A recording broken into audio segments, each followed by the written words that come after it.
न मेरा है न तेरा है, ये हिंदुस्तान सबका है। नहीं समझी गई ये बात तो नुकसान सबका है।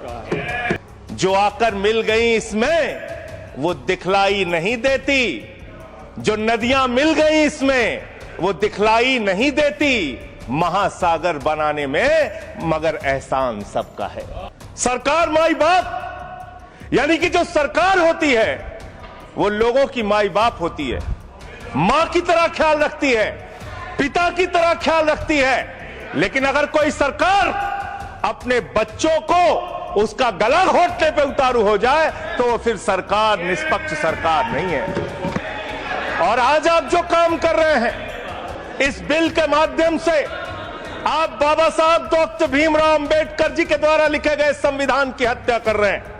पूरी सरकार में एक मंत्री आपका मुसलमान नहीं है, आप मुसलमानों का भला कर रहे हैं। आज वक्फ की संपत्तियां कब्जा करके आप अपने दोस्तों को देंगे, कल गुरुद्वारे की संपत्तियां कब्जा करके आप अपने दोस्तों को देंगे, फिर चर्चों की संपत्तियां कब्जा करके आप अपने दोस्तों को देंगे, फिर बौद्धों की संपत्तियां कब्जा करके आप अपने दोस्तों को देंगे, फिर जैनों की संपत्तियां कब्जा करके आप अपने दोस्तों को देंगे, फिर मंदिरों की जमीनें कब्जा करके आप अपने दोस्तों को देंगे। मानवर 2013 के वक्फ बिल में जो भारतीय जनता पार्टी की सहमति और सहयोग से पास हुआ उसमें भी महिलाओं के लिए आरक्षण था। कल को आप सभी धर्मों की धार्मिक संपत्तियां छीन के आप अपने दोस्तों का देने का काम करेंगे। मैं फिर इसको दोहरा रहा हूं और फिर इसको कह रहा हूं कि आप ये करेंगे, धार्मिक संपत्तियों के कब्जा करने का काम करेंगे। कि वक्फ कमेटी के अंदर गैर मुसलमान इसका सदस्य बन सकता है। आप क्या गुरुद्वारा कमेटी के अंदर गैर सिख को मेंबर बना सकते हैं? क्या ईसाई कमेटी के अंदर गैर ईसाई को सदस्य बना सकते हैं? क्या बौद्धों की कमेटी के अंदर गैर बौद्ध को, क्या जैनों की कमेटी के अंदर गैर जैन को आप मेंबर बना सकते हैं? और इतना ही नहीं, क्या आप हिंदुओं के ट्रस्ट में, मंदिर के ट्रस्ट में आप क्या गैर हिंदू को मेंबर बना सकते हैं? नहीं बना सकते। सदियों से तुमसे प्यार है, आज भी है और कल भी रहेगा। मैंने सुना आपका गाना। श्री संजय सिंह दोनों ही कह रहे हैं एक दूसरे को। धन्यवाद मान्यवर, आपने एक अत्यंत महत्वपूर्ण बिल पे मुझे अपनी बात कहने का मौका दिया। मैं जैसे उदय प्रताप जी की चंद पंक्तियों से अपनी बात शुरू करूंगा। न मेरा है न तेरा है, ये हिंदुस्तान सबका है। नहीं समझी गई ये बात तो नुकसान सबका है। न तेरा है न मेरा है, ये हिंदुस्तान सबका है। नहीं समझी गई ये बात तो नुकसान सबका है। जो आकर मिल गई इसमें वो दिखलाई नहीं देती, जो नदियां मिल गई इसमें वो दिखलाई नहीं देती, महासागर बनाने में मगर एहसान सबका है। महासागर बनाने में मगर एहसान सबका है। मान्यवर, हम लोग बचपन से एक शब्द सुनते आए, सरकार माई बाप।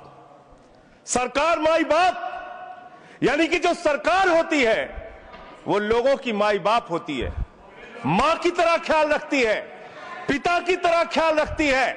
लेकिन अगर कोई सरकार अपने बच्चों को उसका गला घोटने पे उतारू हो जाए तो वो फिर सरकार निष्पक्ष सरकार नहीं है मान्यवर। वो सौतेली मां है, वो सौतेली मां है, उसका व्यवहार सौतेला है। और आज आप जो काम कर रहे हैं इस बिल के माध्यम से, आप बाबा साहब डॉक्टर भीमराव अंबेडकर जी के द्वारा लिखे गए संविधान की हत्या कर रहे हैं। और ये बात मैं इसलिए कह रहा हूं कि बाबा साहब डॉक्टर भीमराव अंबेडकर जी ने संविधान की धारा 26 में लिखा, धार्मिक मामलों के प्रबंधन की स्वतंत्रता, धार्मिक एवं धर्मार्थ उद्देश्यों के लिए संस्थाओं की स्थापना एवं रखरखाव करना, धर्म के मामलों में अपने स्वयं के मामलों का प्रबंधन करना, चल एवं अचल संपत्ति का स्वामित्व एवं अधिग्रहण करना तथा ऐसी संपत्ति का कानून के अनुसार प्रशासन करना। यह अधिकार आपने नहीं दिया। यह अधिकार किसी भारतीय जनता पार्टी के लोगों ने नहीं दिया। यह अधिकार बाबा साहब डॉक्टर भीमराव अंबेडकर जी के द्वारा लिखे गए भारत के संविधान ने दिया मानकर, और आप उस संवैधानिक अधिकार को छीन रहे हैं एक गैर संवैधानिक बिल लाके। क्या क्या लिखा इस कानून के अंदर आपने, किस तरीके से आपने इस संविधान की हत्या करने का काम किया।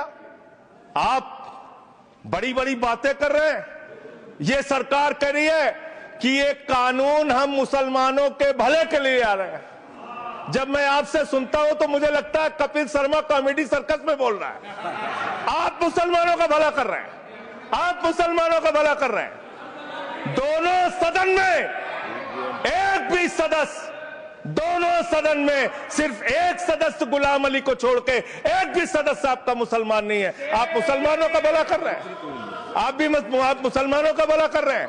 पूरी सरकार में एक मंत्री आपका मुसलमान नहीं है, आप मुसलमानों का भला कर रहे हैं।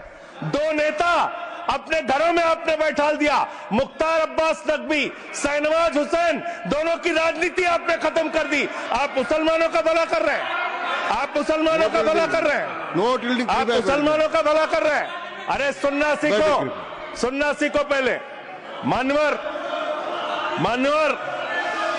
मैं इनके इस कानून में क्या क्या लिखा हुआ है, क्या क्या कहा है नोट यील्डिंग। बैठ जाए कृपया, गुलाम अली जी बैठ जाए। धार्मिक संपत्तियों को यह बिल कब्जा करने की नापाक कोशिश है। इतनी और धार्मिक संपत्तियों को सदन में इतनी कब्जा करने के लिए सदन में इतनी शांति है कि आराम से आप बोलोगे तो आराम से बोल रहा हूं सर। हाँ। आप बैठे हैं तो आपको देख के वैसे ही आराम आ जाता है। आपको देख के मैं वैसे ही आराम में रहता हूं सर। आप जब है आपका संरक्षण है तो आराम से ही बोल रहा हूं। बोलिए।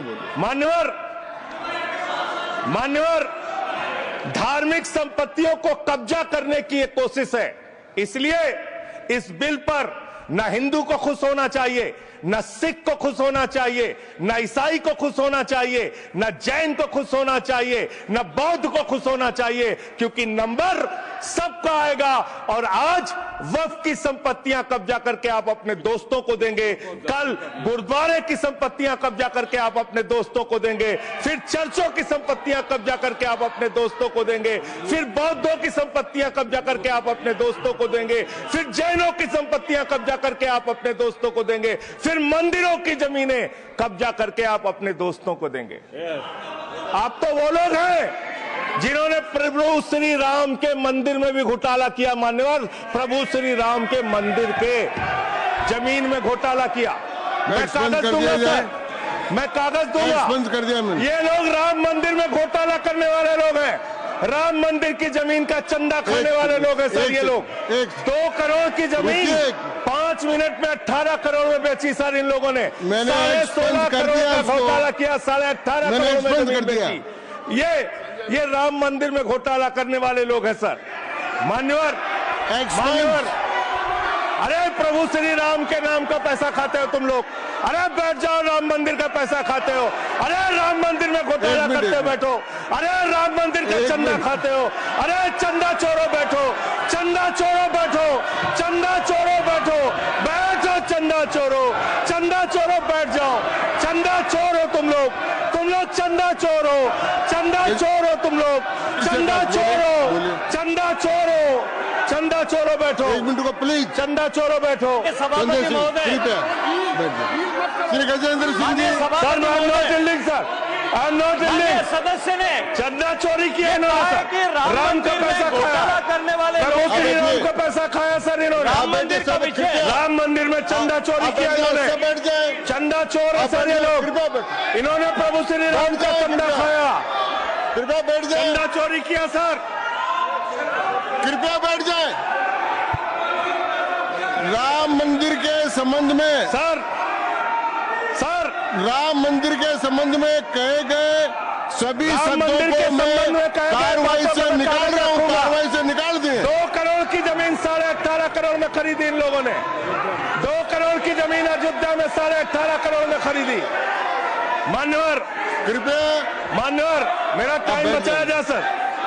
मान्यवर, टाइम पॉज कीजिए सर, टाइम पॉज कीजिए। बैठाइए इनको। Point of order, point of order, yes allow sir, I am not yielding. Point of order, Bhupendra Yadav please sit down.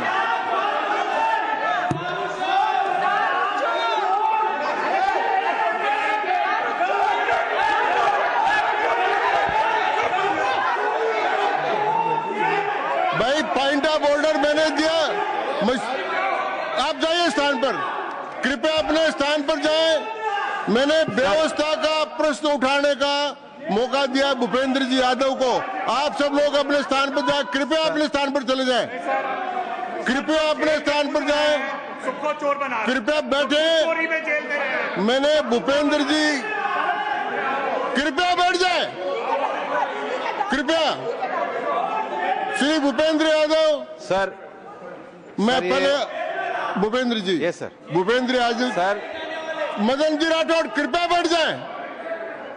Sir ये कृपया, मैंने भूपेंद्र जी यादव को व्यवस्था का प्रश्न उठाने की अनुमति दी है, लेकिन मैं पहले बता दूं कि राम मंदिर के बारे में जो कुछ इनको कहा मैंने उसको एक्सपेंस कर दिया है, वो कार्रवाई का हिस्सा नहीं है। आप बोलिए।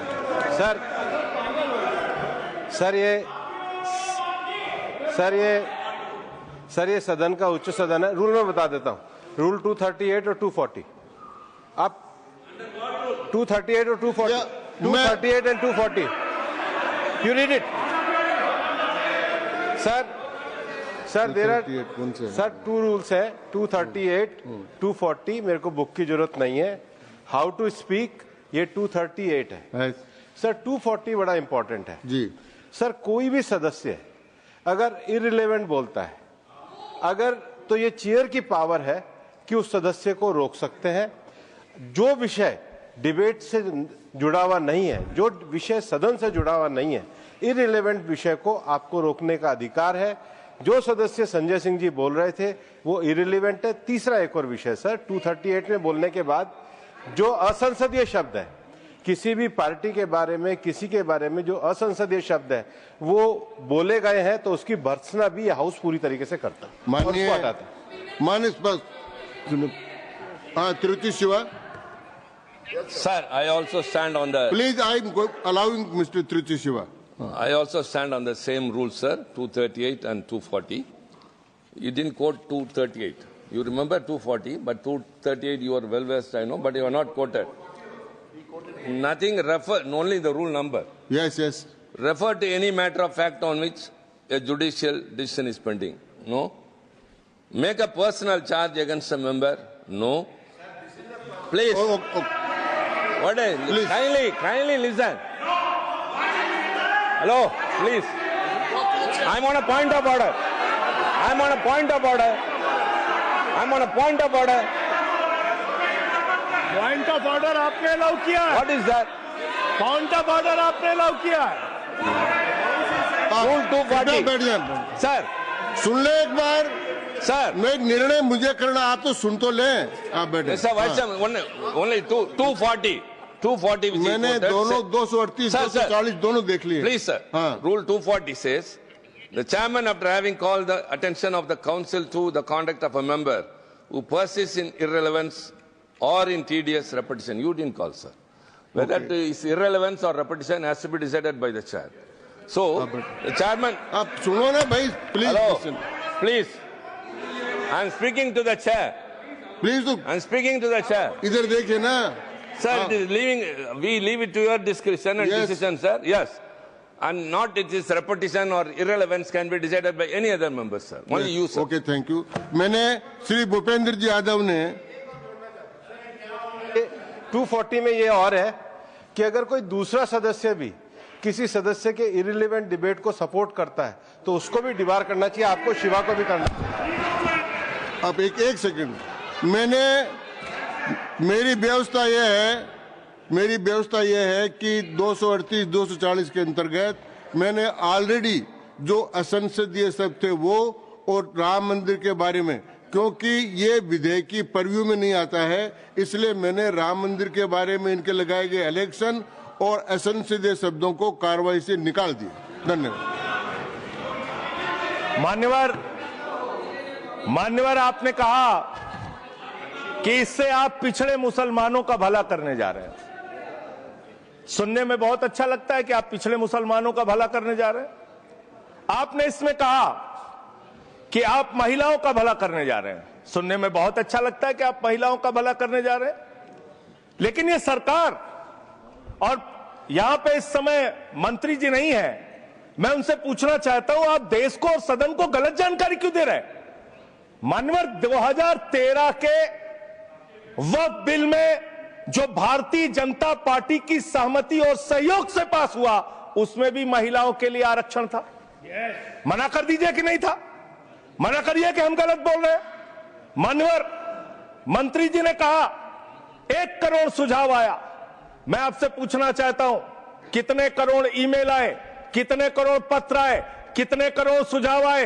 पूरे देश को जानकारी दीजिए, और मैं आपको दावे के साथ कह सकता हूं, जब पूरा सच सामने आएगा तो देश को पता चलेगा कितने लोग इस बिल के विरोध में थे, कितने लोग इस बिल के समर्थन में थे। मैं जेपीसी का सदस्य था मानवर, मैं कह रहा हूं आपसे लाइए। और आप पिछड़े मुसलमानों का भला करना चाहते हैं? मैं आपसे हाथ जोड़कर निवेदन करता हूं, विनती करता हूं, और हमारे जो मित्र उधर भी हैं, अगर आप मेरी बात से सहमत हैं तो समर्थन करना। समाज में छुआछूत को, बीमारी को मिटाने के लिए चलिए उठाते हैं कदम, और अगले सत्र में एक बिल लेके आइए। जितने भी हिंदुओं की कमेटियां हैं, ट्रस्ट है, बोर्ड है, उन सारे ट्रस्ट और कमेटियों में 80% आरक्षण दलित, आदिवासी और पिछड़े हिंदुओं को दीजिए। मैं समर्थन करूंगा आपका, माला पहनाऊंगा आपको। आप पिछड़ों का भला करने की बात करते हैं, आप दलितों का भला करने की बात करते हैं। आपकी मातृ संस्था आरएसएस 100 साल तक आपने एक भी दलित, पिछड़ा और आदिवासी, एक भी महिला को आज तक आरएसएस का प्रमुख नहीं बनाया। आप दलितों और पिछड़ों और आदिवासियों की आरएसएस के बारे में भला करने की बात करते कर हैं। दीजिए। माननीय, इस बिल में क्या लिखा है? आप जो भी बातें इस विधेयक के अलावा बोलेंगे, उन सबको मैं एक्सप्लेन करूंगा। क्या उसमें सच नहीं है? क्या ये सच नहीं है? सर, मेरा टाइम रोका जाए। और सर, बिल के बारे में बात करते हैं। माननीय मंत्री जी ने कहा आज आप इस बिल को पास कर रहे हैं, आज आपका सीना चौड़ा हो रहा है, आपको लग रहा है एक धर्म के अधिकार को आप छीन रहे हैं। नहीं, कल को आप सभी धर्मों की धार्मिक संपत्तियां छीन के आप अपने दोस्तों का देने का काम करेंगे। मैं फिर इसको दोहरा रहा हूं और फिर इसको कह रहा हूं कि आप ये करेंगे, धार्मिक संपत्तियों के कब्जा करने का काम करेंगे। और किसी गलतफहमी में मत रहिए। आपको लोकसभा के चुनाव में मात्र 36% वोट मिला है। इस देश की 64% आबादी आज भी आपके खिलाफ है, आज भी आपके खिलाफ खड़ी है। किसी गलतफहमी में मत रहिए। बड़ी बड़ी सत्ता उखड़ गई और चली गई। मान्यवर, आपने इसमें लिखा बिल के अंदर कि वक्फ कमेटी के अंदर गैर मुसलमान इसका सदस्य बन सकता है। आप क्या गुरुद्वारा कमेटी के अंदर गैर सिख को मेंबर बना सकते हैं?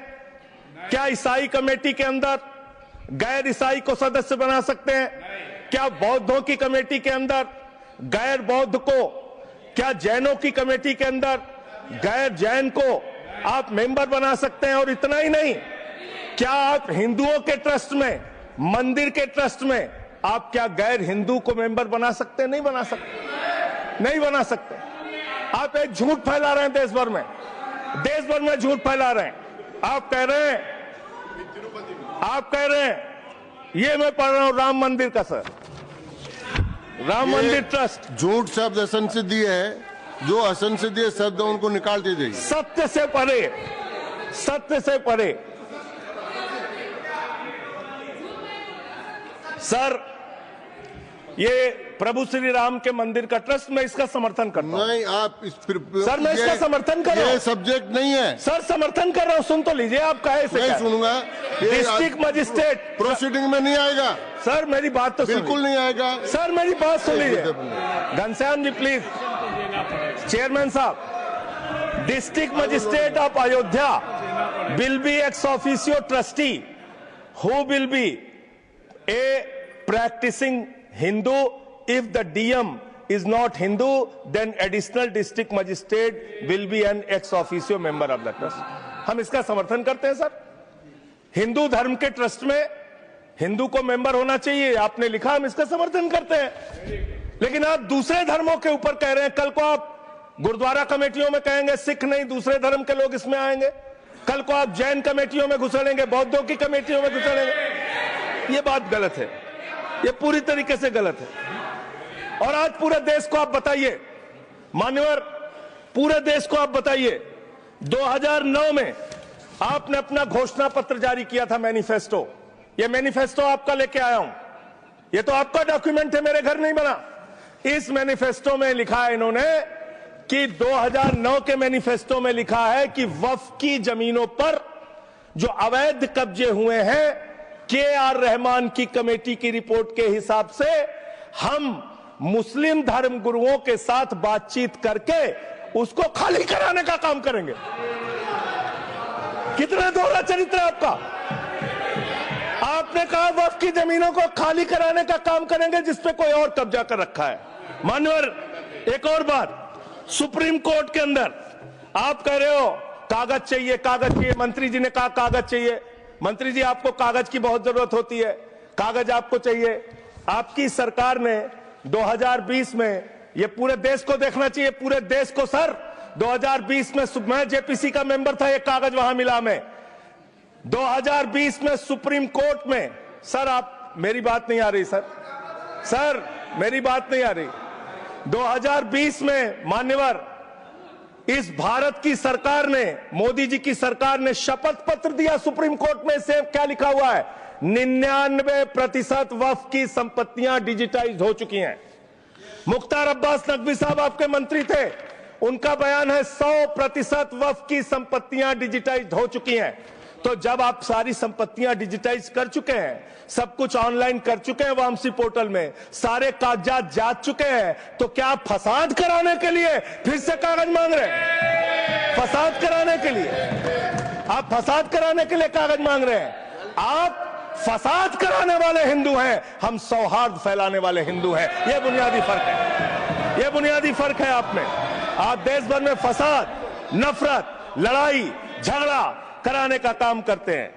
मान्यवर, मैं अंत में आप लोगों से सिर्फ एक ही बात कहना चाहता हूं कि आज सच्चर कमेटी की रिपोर्ट की बात कही गई और कहा गया 12,000 करोड़ की आमदनी हो सकती थी। एक सुझाव मैं पूरे सदन की तरफ से इस सरकार को देना चाहता हूं। 12,000 करोड़ की आमदनी की चिंता है वक्फ की, करोड़ों मुसलमानों की चिंता है आपको। एक अपने दोस्त को पकड़ के लाइए, नीरव मोदी को 20,000 करोड़ वसूलिए, 12,000 करोड़ वक्फ को दीजिए, 8,000 करोड़ अपने पास रखिए। 8,000 करोड़ का आपको मुनाफा होगा, 12,000 करोड़ वक्फ को दे दीजिए, करोड़ों मुसलमानों का भला हो जाएगा।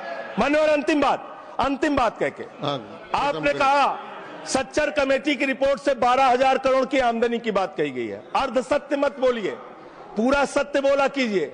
सुविधाजनक सत्य मत बोलिए, पूरा सच बोला कीजिए। मंत्री जी, इसमें लिखा हुआ है सच्चर कमेटी की रिपोर्ट में कि भारत की सरकार ने, राज्यों की सरकार ने अलग अलग राज्यों में, अलग अलग जगहों पे 365 वक्फ की संपत्तियां कब्जा कर रखी हैं। आप उसके बारे में नहीं बताते, आप अर्ध सत्य बोलते हैं। मैं तो जेपीसी का मेंबर रहा हूं, मुझे सब पता है। तो इसलिए मान्यवर, आप फैला रहे हैं झूठ। ट्रिब्यूनल के फैसले, बस खत्म सर, खत्म। असत्य, सत्य से परे मान्यवर, सत्य से परे मान्यवर। ट्रिब्यूनल के लिए आप कह रहे हैं उसको अपील नहीं की जा सकती। हाई कोर्ट का फैसला ट्रिब्यूनल के फैसले के खिलाफ आया है, सुप्रीम कोर्ट का फैसला ट्रिब्यूनल के फैसले के खिलाफ आया है। आपने कहा 5 साल का प्रैक्टिसिंग मुस्लिम होना चाहिए। कैसे प्रैक्टिसिंग मुस्लिम तय करेंगे सर? आप क्या मुसलमानों के घर में सीसीटीवी का कैमरा लगाएंगे? कौन नमाज पढ़ रहा है, कौन नमाज नहीं पढ़ रहा है, कौन मुसलमान है, कौन मुसलमान नहीं है? आपने मान्यवर ऐसे प्रावधान इसमें रखे हैं जो बड़े अजीब हैं, जो अपने आप में ये बताते हैं कि आपकी मंशा सिर्फ देश में झगड़ा कराने की है, नफरत फैलाने की है, फसाद कराने की है। आपकी मंशा कहीं भी मुसलमानों का या किसी वर्ग का भला करने की नहीं है। बस एक अंतिम बात कह के अपनी बात समाप्त करूंगा।